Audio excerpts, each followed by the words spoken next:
Всем привет, друзья!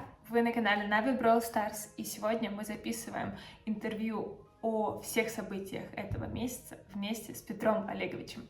Приятного просмотра! Я решила провести с тобой интервью, во-первых, потому что у нас давно не было вообще такого формата, а во-вторых, потому что кажется, что вот за этот период, с момента окончания ЧМ и до сейчас, за этот месяц, произошло прям много разных событий, и хочется вот немножко объяснить нашим зрителям, что вообще происходило в команде Нави и, в принципе, в БС за этот месяц. Давай обсудим все происходящее, начиная с момента вот отъезда с чемпионата мира. И, во-первых, расскажи про мнение вообще зрителей и подписчиков на наше видео до последнего писали и негативные комменты, и слова поддержки. И вот расскажи, как отразилось участие на чемпионате мира вот на тебе, на контенте, на том, что ты, получаешь от зрителей. А если говорить вообще с момента отъезда, наверное, это влог, все записали, после матча интервью и все остальное уже осталось за нами. Если вот начинать с этого момента, то если я смотрел аналитику Телеграма, 27 числа у меня комментариев было 90к за день.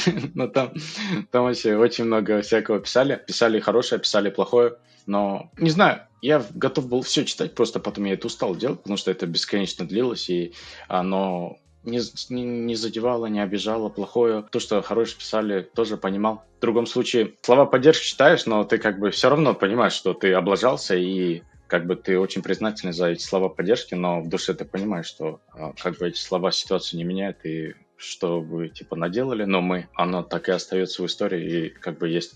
И поэтому, да. То есть, как будто абстрагирован был от всего этого. Допустим, брать пример, он просто раз в комментарий закрыл, чтобы там не устраивали до разборки. Не скажу, что прям что-то сильно поменялось или изменилось. Но нет такого, что до сих пор тебе там вспоминают, пишут об этом, те же слова поддержки там, например? Да, конечно, безусловно. Есть те, кто и там даже вот 27 числа писали, что, мол, ничего, вернетесь и в следующем году себя покажете, хоть до следующего года, до правил, до всего этого слишком далеко. Ну и есть те, кто до сих пор напоминает про луз, там, какие-нибудь тиктоки пилят. Ну, все это интересно посмотреть со стороны, почитать, послушать, поглядеть на мнение людей со стороны, как бы тоже прикольно для мировоззрения тема. Ну, просто вот для тебя и для всей команды это уже, знаешь, как пройденный этап, вы идете дальше, а люди все еще напоминают. Есть такое? Наверное, безусловно, есть. Есть те, кто люто к этому прицепились и, не зная даже каких-то внутренних нюансов, делают свои выводы и свои мнения на этот счет строят. Но я не думаю, что это... Наверное, тут как каждый хочет, так и поступает. Вот я думаю, нет смысла его в другом убеждать, ему что-то объяснять каждому из таких людей. Поэтому у него есть свое мнение на этот счет, и, может быть, пройдет пару месяцев, мы себя покажем хорошо, он свое мнение поменяет, может быть, нет. Так, наверное, и с каждым. Все слишком в этом спорте плывет вот так супер сильно. Сегодня могут одно говорить, завтра уже другое, поэтому сильно фокусироваться на этом смысла нет. Сразу после ЧМ начали выходить всякие обновы, анонсы, браул-токи. Что вот можешь выделить из этого как самое прикольное за этот месяц? И что самого интересного, какого-то яркого ждет нас в следующем году в Brawl Stars? Прикольно, что они изменили формат, если касаться e-спорта. Brawl Stars eSports. Если говорить про киберспорт, то они замутили новый формат, и сейчас все в предвкушении, когда будет рулбук, книжечка с правилами и все подробности, что там будет и так далее. Прикольно будет узнать, вот это такое ожидание, предвкушение. А если говорить про то, что уже произошло, обнова супер крутая, много интересных персов вышло, которые там у кого-то ульта уникальная, другой там телепорты ставит, третий ультой стреляет от карты до карты. Это можно просто типа с самого начала до самого конца просто добить и выиграть игру. Может, такие вещи случаться, я думаю, тоже будут. То есть, в целом, да, крутые вещи случились в этой обнове, и я думаю, что самое веселое впереди. Еще, наверное, большой фокус у меня на те вещи, что когда вышел скин для чемпиона, писали, что директор eSports Brawl Stars Акима, он писал, что это большой шаг для нас, но вот у него была такая речь, как будто дальше будет еще круче, так что мне очень, волнительно все это наблюдать. Это история, потому что это впервые за столько лет чемпионатов мира, это впервые появилось, а что они дальше будут придумать. Очень интересно все это узнать и повидать. Они с этого года решили как-то развивать киберспортивное направление, будто бы, да? Да, и это вот партнерка — это большой шаг к этому, потому что реально могут и мы наша крупная организация там есть, много других есть, и, возможно, еще прибавится, увидев такую партнерку и так далее, подумают, почему бы нам. Раньше с этими моментами как-то, может, с рофлом относились, детская игра для школьников, все дела, но сидя на стадионе, даже когда мы там не играли уже, я просто вокруг смотрел, сколько взрослых людей. Я даже где-то видел комментарии, писали, типа там что, взрослых этих накупили гостей для массовки просто, чтобы... То есть люди даже думают, что это вот только школьники играют, этим интересуются, но, как показывает чемпионат мира, далеко не так. А есть ли какая-то информация по поводу увеличения количества турниров? Какие-то основные всегда будут. Это ESL, они уже анонсировали, что... Ну, к сожалению, там формат очень тяжелый был. Если ты изначально там на первый отбор и туда не попал, то в дальнейшем у тебя даже попав на второй отбор, оказав себя хорошо, у тебя не было шансов уже как бы залететь куда-то дальше. Но вот у них гранд-мастер финал будет где-то там в Японии. Я думаю, ESL очень много будет турниров делать от самих разрабов. И eSports, Brawl Stars будет много. И я думаю, еще потянутся люди тоже из других, как сказать, турнирных организаций. Вот всегда они были. Может, будет еще больше в этом году, но прям точно не знаю. Это просто предположение. ВС разобрались, теперь давай о команде. Расскажи, каким было ваше общение после ЧМ, вот сразу после? Вы типа скорее сблизились вот после событий или каждый как-то там немного замкнулся в себе, думал об этом? Наверное, чуть-чуть того было, чуть-чуть этого, если смотреть вообще как ситуацию. Наверное, просто от дня зависело. Кто-то мог заряженный быть в один день, другой чуть-чуть. Так не особо охотно отвечать. Так и могло быть на следующий день с другим человеком. В общем, как-то все размыто было. И единственная, наверное, основная мысль была, это напрягал, так сказать, недоработанный финал. Я говорю о тех вещах, что... Ну, финал имею в виду, то есть завершить этот год. Оставалось еще пару турниров, на которые мы долго отбирались. И после чем ты приезжаешь, когда ты на буткемпе жил игрой и больше ничего только не делал. От игры эмоционально уставший, и тебе еще надо другие турниры доиграть. И вот этот сост, он есть не только у меня, я много и с европейскими игроками общался, и как бы у многих такое настроение было. И то есть тяжело играть после самого главного финала, еще какие-то турниры прям в этом же месяце. Вот эта тема, она как бы вот тоже на повестке дня была. Расскажи, какие там были турниры Квеса, да, по-моему? Да, КС до сих пор идет. Вот сегодня будем играть последний матч в этом году, и потом еще часть останется в следующем.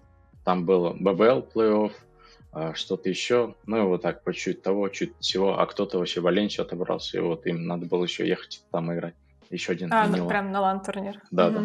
После чем вы как-то разбирали ошибки, думали, вот строили планы уже, что вам делать дальше, помимо туриков, на которые уже отобрались? Наверное, основной фокус был, как уже и говорил, про вот именно эти турниры. Хотелось постараться максимально хорошо их завершить и передохнуть, да, спокойненько, и уже чекнуть новые там свод правил, все эти новые информации, что будут от eSports Brawl Stars, и уже готовиться к новому сезону. Вот был основной фокус именно таким. А если говорить про разбор, ну да, мы много пересматривали матчи и катки и так далее. Есть моменты, которые я смотрел, ну, как бы они не особо важны, я просто для себя смотрел. Я понимаю, что со стороны я много даже не видел. То есть игра у меня была одна картинка, когда мы все доиграли, все дела, вот дома сидел, смотрел катки, да, и видел, что со стороны много всего происходило, и, скорее всего, все это было незаметно, потому что лан, давление, там вот этот фокус другой, тяжело сосредоточиться. Много моментов, и то есть, да, я понимаю, что часть игры я даже понял только, когда я пересмотрел, что, где, как произошло. Я реально с этого момента кайфовал, и, наверное, это тоже крутая вещь, когда даже понимаешь, что ты летишь, и, типа, тяжело морально, все равно вот ты находишься там, и тебе реально по кайфу там находиться, даже если игра...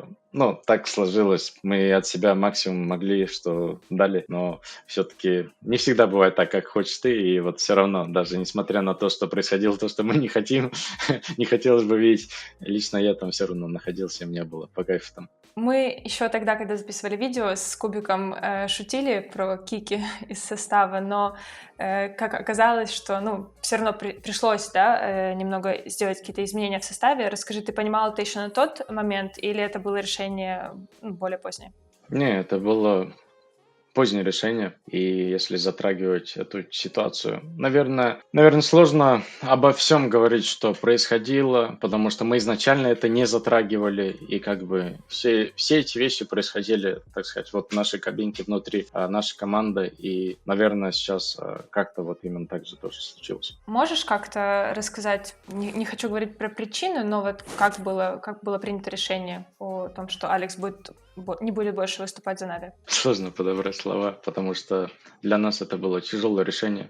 Если говорить без рофла, без приколов, но реально мы как бы с Алексом много времени играли, и много хороших у нас матчей было, много тяжелых моментов, которые мы преодолевали вместе, но в любом случае это все было супер крутое время. На данном этапе мы подошли к той ситуации, что если мы хотим как-то двигаться дальше, то нужно будет принимать тяжелые решения вместе, проводя вот этот анализ и как бы выбирая все варианты пути, которые у нас есть, вот пришлось выбрать одно из тяжелых решений, которые есть на данный момент. Какие сейчас у вас с Лешей отношения? Вы общаетесь? Да, не так часто, но, признаюсь честно, я как бы сам от БС тоже сейчас на данный момент чуть подустал, хоть и там ролики постоянно записываю, и что-то там, турниры постоянно доигрываем. Тренировок у нас сейчас не так много, но вот к турнирам мы именно подготовиться. Мы сейчас просто на одном дыхании играем. То есть ты набрался воздуха и пошел вот этот день, насколько мог, отыграл. Нет такого, что каждый день сейчас затачиваемся, потому что по многим командам видно, что если ты сейчас так будешь делать, ты можешь также их ошибки повторить. И, грубо говоря, когда ты подустал сильно от игры, если ты сейчас еще больше будешь наваливать сейчас сверху еще больше информации, нагрузки, то к турниру просто сил не останется.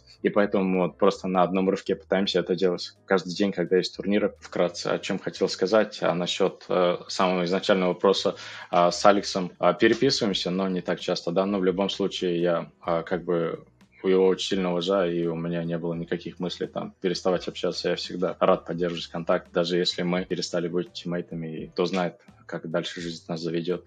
Но в любом случае, я, рад всегда пообщаться. Расскажи еще, планируются еще какие-либо изменения? Там, может, четвертый игрок или тренер, или что-то еще? Насчет четвертого пока непонятно. Нету планов, вот если говорить как есть, прямо сейчас. Нет никаких планов, кто знает через месяц-два, что у нас там на повестке дня будет, что всплывет и так далее. Но сейчас есть фокус просто тренироваться втроем, точить, так сказать, каждую сторону. Для каждого есть своя обязанность, когда есть небольшие плюсы, есть минусы, если затрагивать 4 игрока в команде, 3 игрока в команде, но в целом у троих всегда есть своя зона ответственности, и каждый игрок ее понимает, что вот, допустим, вот эти именно персы, это его, когда с 4 ты играешь, есть большая проблема, это то, что не дают меняться, и получается, без смены ты постоянно путаешься. Кто-то один на этой карте тренинг играет, спустя неделю, 2 или 3 другой. И вот эти качели, они постоянно как бы тоже напрягали и тянули команду в какие-то не те решения, повороты, моменты и так далее. Вот такая сложность есть, она как бы, да, присутствует. Комфортно играть втроем в плане у всех стабильный интернет, маленький пинг, да? Ну, кроме меня, потому что, я на эту тему не жалуюсь, я просто стараюсь отыграть на максимум своих возможностей, но уже есть пару решений, как это поправлять, улучшать, и это просто нужно будет чуть позже затронуть. Но как бы работаю над этим и работал до этого, постоянно думал. В любом случае, я просто не хочу там на плохую...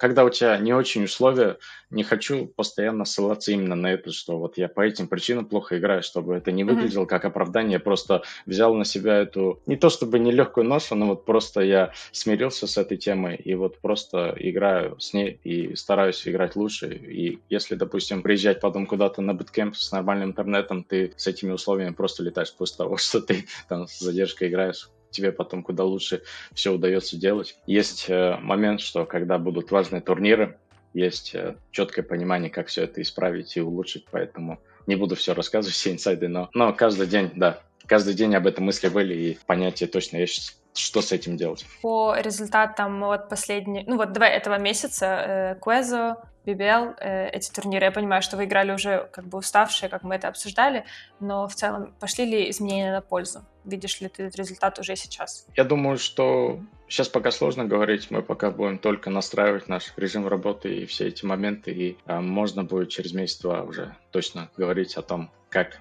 это пошло на пользу, где что улучшилось и так далее. Есть ли у тебя уверенность, что в следующем году все будет кардинально лучше? Да, если у тебя нету этой уверенности, то будет тяжелее преодолевать все эти сложности, поэтому она точно есть, и будем делать от себя максимум, насколько это возможно. Окей, и что следует ожидать мне, всем зрителям и фанатам от Нави в следующем году? Безусловно, стоит ожидать того, что Но опять же, не знаю, у меня есть такой прикол, что когда малой был, занимался, многим из ребят, вот напутствие перед боем давали, по кикбоксингу, там, по дзюдо, по любой борьбе и так далее, мол, желали тяжелых именно побед, потому что они тебе всегда на всю жизнь запомнятся. И я не знаю, я не хочу, конечно, тяжелых побед, хочется всех 3-0 проходить, но я обещаю, что какие бы сложные игры не были, мы постараемся сделать их тяжелыми победами. Пусть это будет так. Если этот матч будет тяжелый, то пусть он для нас будет победой. И вот к этому мы будем стремиться и постараемся это показать.